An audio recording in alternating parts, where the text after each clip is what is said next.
మీ car EMI కట్టలేకపోతున్నారా? మీ car EMI మేము కడతాం. ఈ నెంబర్కి కాల్ చేయండి. ఓం శ్రీ గురుభ్యో నమః. శ్రీ మహాగణాధిపతయే నమః. శ్రీమాత్రే నమః.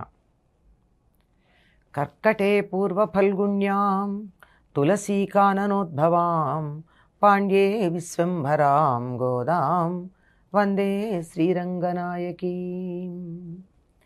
నీళాతుంగస్తనగిరితటీ సుప్తముద్బోధ్య కృష్ణం పారార్జం స్వం శృతిశతశిరసిద్ధమధ్యాపయంతి స్వోచ్ఛిష్టాయాం సృజనిగళితం యా బలాత్కృత్య భుంక్తే గోదా తస్యై నమ ఇదమిదం భూయ ఏవాస్తు భూయః. శ్రీ భూనీలా సమేత గోదారంగనాథ స్వామినే నమః.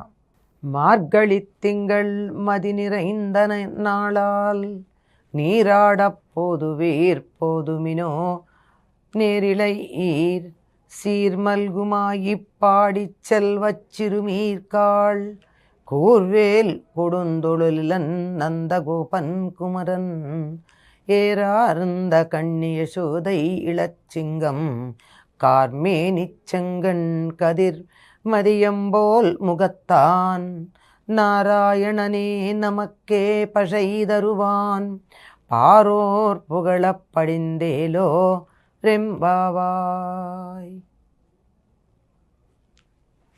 గోదాదేవి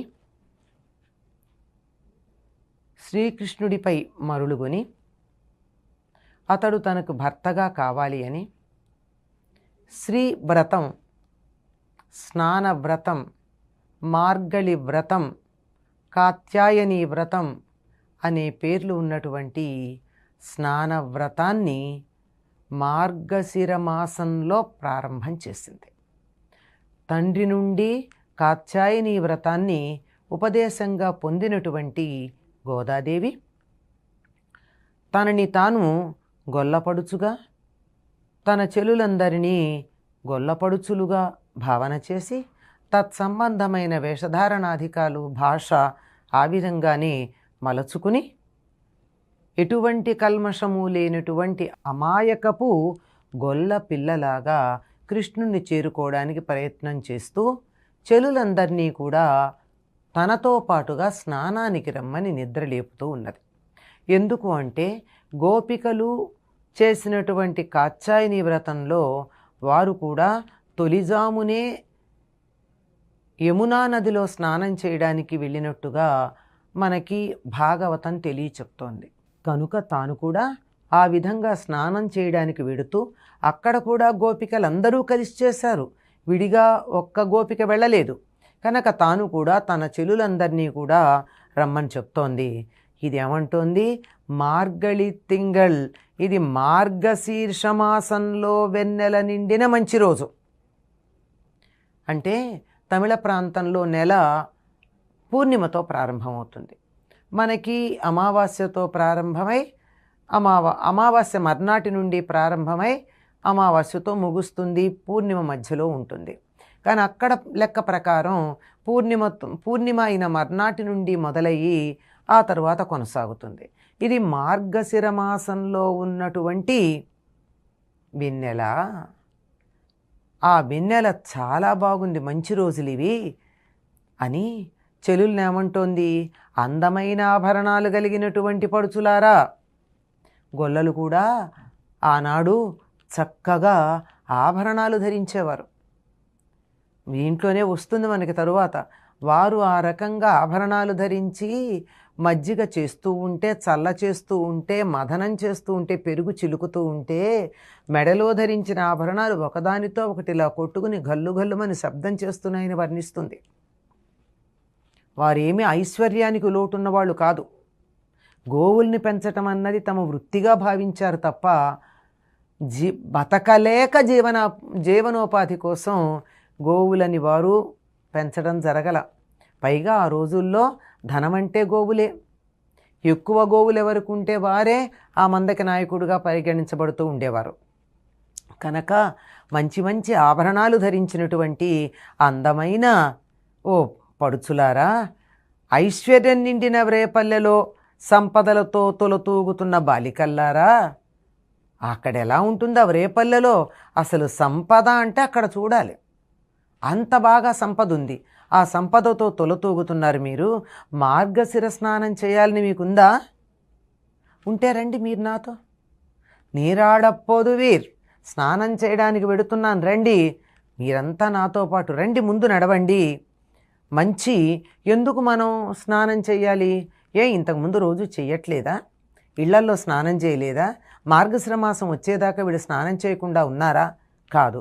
ఇప్పుడెందుకంటే ఈ స్నానానికి ప్రత్యేకత, మనం మామూలుగా ఇంట్లో నిత్యం మలాపకృష్ణ స్నానం చేస్తాం, ఒంటి మీద ఉన్న మట్టి పోవడానికి స్నానం చేస్తాం.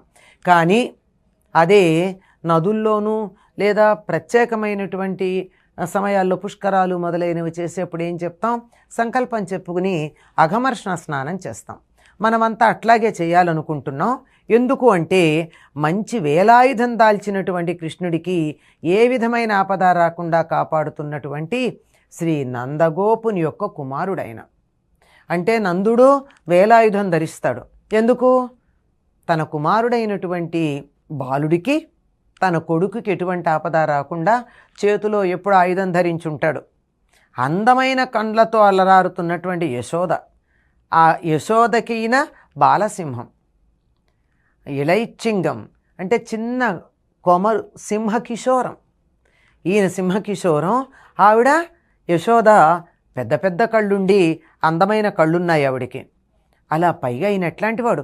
నీలమేఘశ్యాముడు, ఎర్ర తామరల్లాంటి కళ్ళు గలవాడు. ఆ కళ్ళు ఎర్ర తామరల్లా ఉండి ఊరుకున్నాయా? ఒక కన్ను సూర్యుళ్లాగాను, ఒక కన్ను చంద్రుళ్లాగాను ఆహ్లాదాన్ని ఇవ్వగలుగుతోంది. అంటే ఎల్లప్పుడూ పువ్వులన్నీ విచ్చుకునే ఉంటాయి. ఒక కన్ను చంద్రుడంటే కలువలు విచ్చుకుంటాయి, ఒక కన్ను సూర్యుడంటే తామరలు విచ్చుకుంటాయి. స్వామి చూస్తే కలువలు తామరలు ఒక్కసారే విచ్చుకునే స్థితిలో ఉంటాయి. అటువంటి చక్కని ఆహ్లాదమైనటువంటి కాంతిని ప్రసరింపజేసే దివ్యమైన ముఖమండలం కలిగినటువంటి వాడు ఎవరమ్మా? నందగోపుడు కాపాలే కుమారుడు, యశోద దగ్గర ఉండే బాల సింహకిశోరము. ఎవరు అంటే ఇప్పుడిక్కడ ఉన్నాడు కానీ వాస్తవానికి అతడు నారాయణుడు. నారాయణనే నమక్కే, అటువంటి నారాయణుడికే మనం నమస్కారం చేస్తాము అని చెప్పి, అతడికి తప్ప మరెవ్వరికీ నమస్కారం చెయ్యమని తెలుసు. అతన్ని మాత్రమే మనం దైవంగా భావించుకుంటాం అని తెలుసు. దైవంగా భావించిన వాళ్ళనే కదా మనం ఏదైనా కావాలని అడుగుతాం. అందరిని అడుగుతామా? అడగం కదా, ఆయన్ని అడుగుతాం. నన్ను తప్ప ఇంకొకళ్ళని అడగరు అని తెలిసినటువంటి వాడు, మనం ఒకటి కావాలనుకుంటున్నాం గనక అతన్నే అడుగుదాం. అతన్ని తప్ప ఎవరిని అడగం గనక అతడు మనకిస్తాడు. ఏం కావాలనుకుంటున్నాం? పర్ర అని బండిరాతో చెప్తామండి. అడపజ అంటారట తమిళంలో. ఆ వాయిద్యాన్ని ఇవ్వడానికి సిద్ధంగా ఉన్నాడు. మనం అడిగాం కావాలని, ఇస్తానులే అన్నాడు. మరి తన దగ్గరికి వెళ్ళాలి కదా మనం. ఇవ్వడానికి సిద్ధంగా ఉన్న సాక్షాత్తు నారాయణుడై నందగోపుని చేత రక్షించబడుతూ యశోద దగ్గర బాలకిశోరంలాగా ఉన్నటువంటి వాణ్ణి మనం ఇస్తానన్నాడు గనక తెచ్చుకోవడానికి, ఆయన్ని దర్శించుకోవడానికి వెళ్ళాలి. మనం ఈ వ్రతం చేయడాన్ని చూస్తే లోకులంతా సంతోషిస్తారు.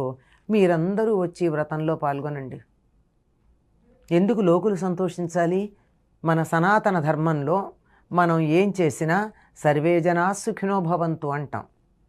ఈ పూజ చేసినా, ఈ వ్రతం చేసినా, ఈ సత్కార్యం చేసినా దీనివల్ల వచ్చేటటువంటి ఫలితం వల్ల లోకంలో ఉన్న వాళ్ళందరూ సుఖంగా ఉండాలని భావిస్తాను తప్ప నేను మాత్రమే బాగుండాలి, నా కుటుంబం మాత్రమే బాగుండాలి అనేటటువంటి పద్ధతి మన సంప్రదాయంలో లేనే లేదు.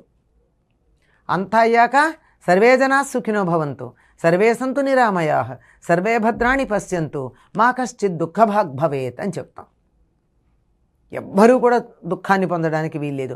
అందరూ సుఖంగా ఉండాలి, అందరూ ఆనందంగా ఉండాలనుకోవడం అన్నది సనాతన ధర్మం. కనుక మనం చేసే ఈ వ్రతం ఉందే, ఈ వ్రతం వల్ల కూడా లోకాలన్నీ బాగుండాలి, లోకాలన్నీ సంతోషిస్తాయి. మేం చెయ్యలేని పని గోదా చెలికత్తెలతో కలిసి చేసి లోకానికి మేలు చేస్తోంది, సంతోషిద్దాం అని లోకాలన్నీ సంతోషిస్తాయి.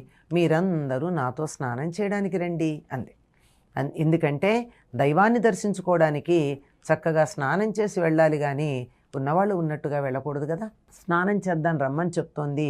ఈ స్నానం ఎటువంటిది అంటే ఒక్కొక్క సందర్భంలో ఆ స్నానం యొక్క విశేషం మనకి తెలియజెప్తూ ఉంటారు. ఇది గోదాదేవి మొట్టమొదటి రోజున చెల్లులందరినీ నిద్ర లేపుతూ వ్రతం చేయడానికి రమ్మని పిలుపు ఇచ్చినటువంటి పాశురం. స్వచ్ఛిష్టమాలికా బంధ గంధబంధురజిష్ణవే విష్ణు చిత్తతనూజాయై గోదాయై నిత్యమంగళం.